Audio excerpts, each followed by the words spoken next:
firmar que todo lo que va a pasar es responsable de todo. Sí. Firmar todo.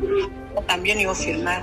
Pero cuando yo he ido ahí para hacer esto, para que me dan esto de facturación, de embarque, no me dan. Dice de que no, mi documento no está dentro.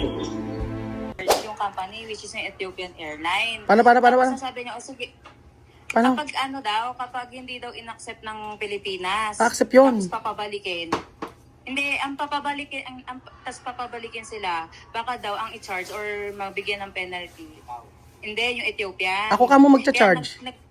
Hindi, ayun nga, tapos sabi niya, kaya ako na ngayon nag-decision, sabi niya, kapag waiver na lang, na parang silang dalawa yung magbabayad ng $300, tag $300 kapag pagdating sa Pilipinas may problema. Oo. Ayun, pinasign na, tapos ngayon, nasa check-in.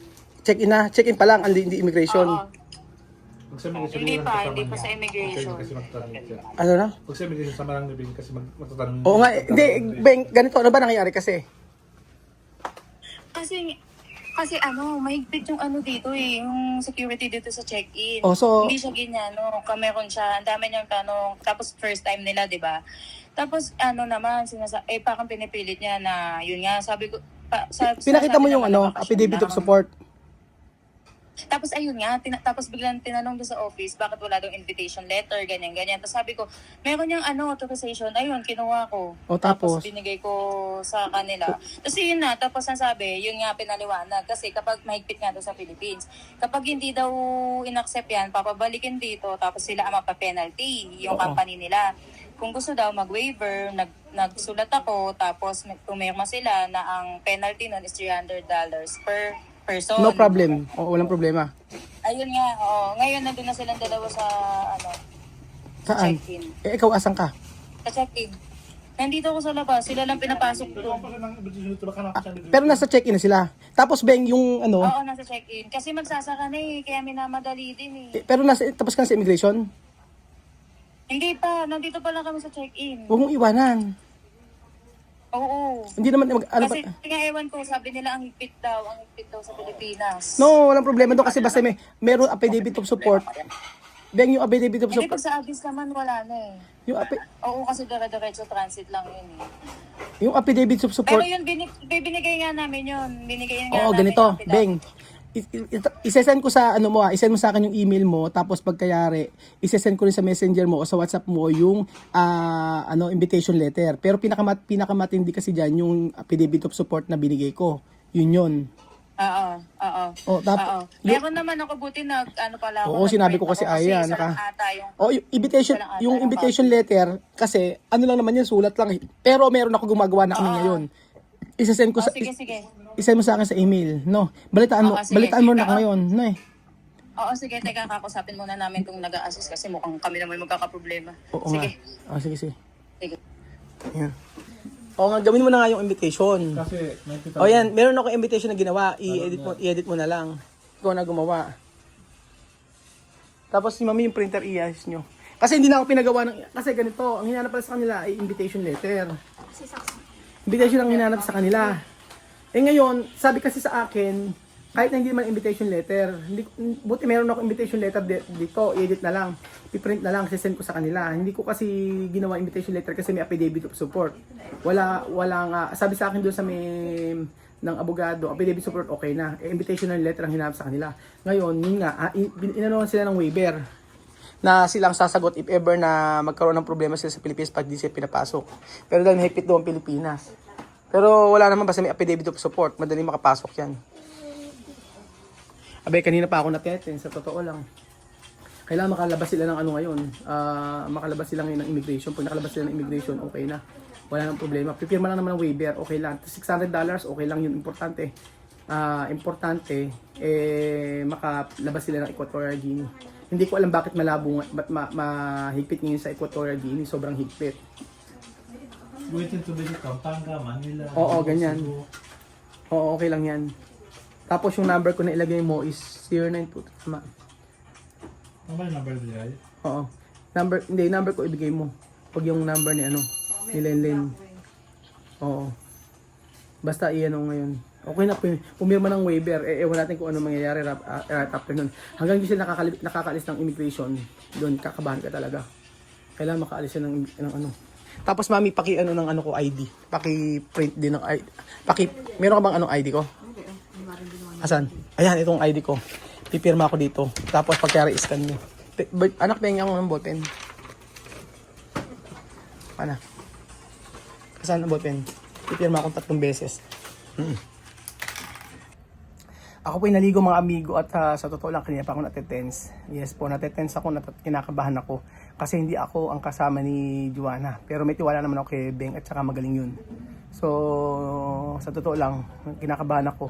Ngayon po ay nasa check-in sila at inaantay ko. Hindi ako makakampante hanggang hindi po sila nakakalabas ng immigration dito sa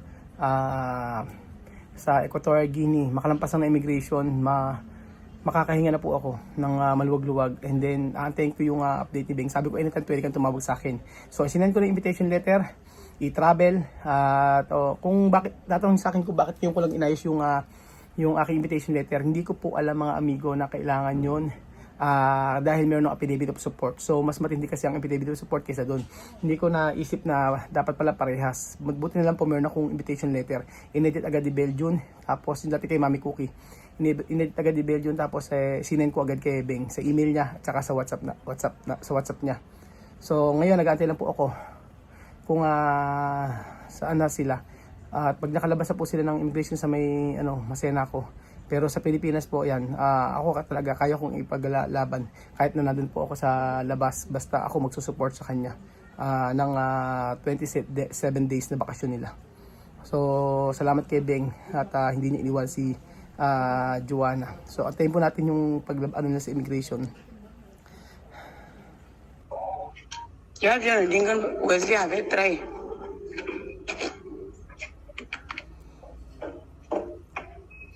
No, ¿qué dicho? ¿No puede? ¿No puede entrar? No puedo. Hay que preguntar, Joanna. Yo no puedo entrar. ¿Por qué no puede entrar? Tú tienes billete. Yo no sé, factura no me ha dado. Dios mío. Ano? Hindi nakapasok si Joanna.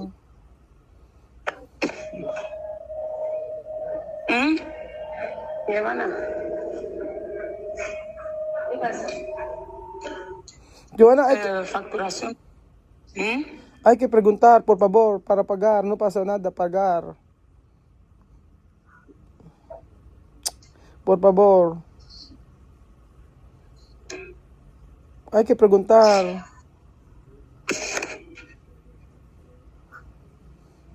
No me han dado esto, billete, facturación esto. Mi hermano, bueno.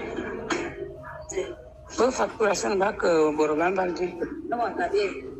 A Manila. 那就那是我反只有我是不是的。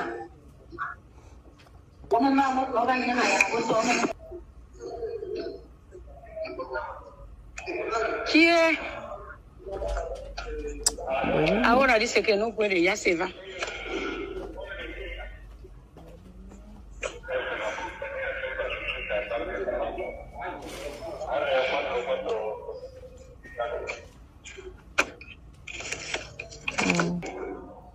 Pero hay que decir por favor. No hay que.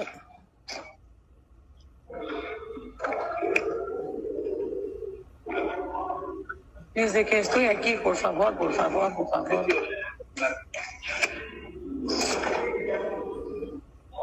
Porque ¿qué problema? Solo de visado, ¿no? No sé, no me puede facturar. ¿Qué? Esto ya está cerrado. Desde que estoy aquí.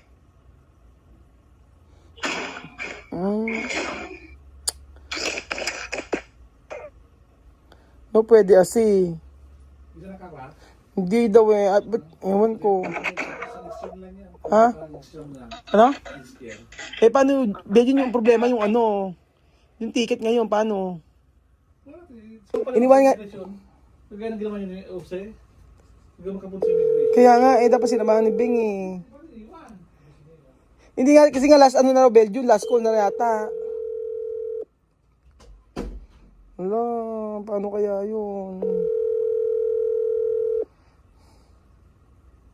Ano problema? Nag-boarding na kami ni Tito, ang last. Wala na kaming nagawa, Kuya Ruel, pasensya. Wala, paano kaya yung ticket? Sabi ko, sa aeroplano ka na ba? Tatawag ako si Joanna. Sobrang ngarag na kami, hindi siya sumasagot sa tawag ko. Ay, alis na andito na sila sa aeroplano. Ni Beng, di raw niya alam bakit daw pinagbalik-balik siya. Joanna, ¿qué pasa? ¿Ha? ¿Qué pasa? ¿Qué voy a hacer? Ahora, ¿qué voy a hacer ahora? No ¿Qué sé. vamos a hacer? Aeroplano salir? Sí, ahora salir.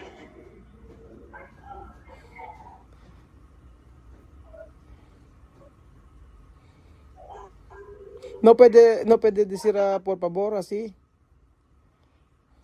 Yo he dicho, por favor, me ha dicho no. ¿Por qué ir oficina, volver, ir, volver? No sé, yo ir a oficina, volver, no sé. Solo facturación no puede así decir? Que no da la autorización de embarque, de facturar. Pero yo tengo documento, invitación.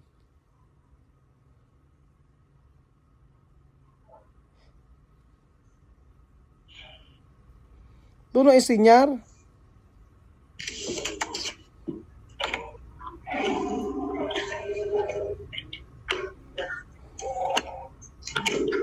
Ahorita voy a hacer.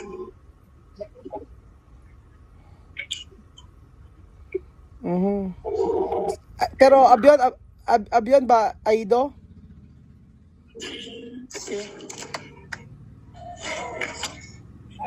¿Avión ha ido? Sí, creo, ya he ido. No puede entrar sin razón. No puedo entrar así. No puedo entrar. ¿Cómo yo voy a entrar? No tengo esto de facturación de embarque, no tengo. Solo he terminado de hacer factura. Pero ¿qué razón? ¿Qué razón? ¿Por qué no puede entrar? No sé qué razón.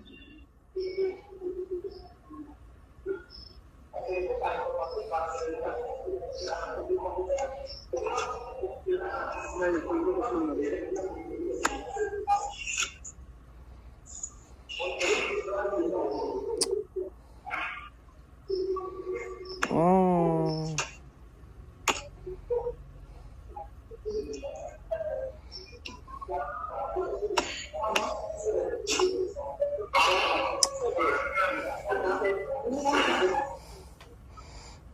Pero no tiene otro. Ay, ha dicho esto, chica, solo firmar. Decir cuando tú vienes aquí de Pilipinas, cuando no puede entrar, después volver. Todo, firmar que todo lo que va a pasar es responsable de todo. Sí. Firmar todo. También yo firmar. Pero cuando yo he ido ahí para hacer esto, para que me dan esto de facturación, de embarque, no me dan. Dice de que no, mi documento no está dentro. ¿Qué documento? De factura.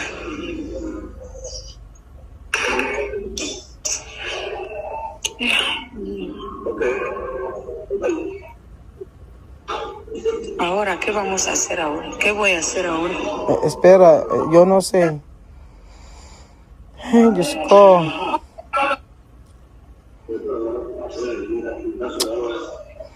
Tú tienes billete, todo documento está bien. ¿Por qué no puede salir? Antes, no así. Yo tengo billete, yo tengo todo está bien, pero no sé por qué no me... Oh. Hindi po siya nakapasok mga amigo. Ewan ko bakit ganoon. Meron naman Pilipino kasama. Mahigpit daw, sabing ganoon. Kasi kanina pa sinasabi na pagka nakapasok daw ng Pilipinas, sa Pilipinas daw mahirap pumasok, sabing ganoon. Hindi ko alam. Ngayon nasa may airport sila mga amigo. Ay nako. Sayang ticket, napakamahal. Almost 400,000.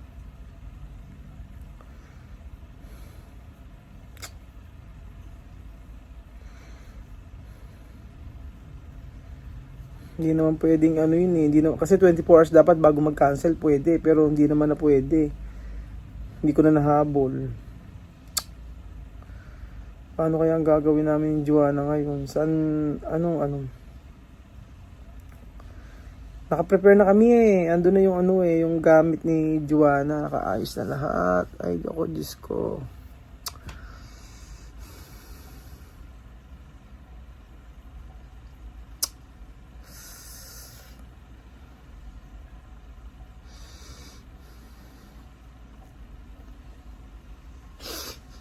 Ay, nako.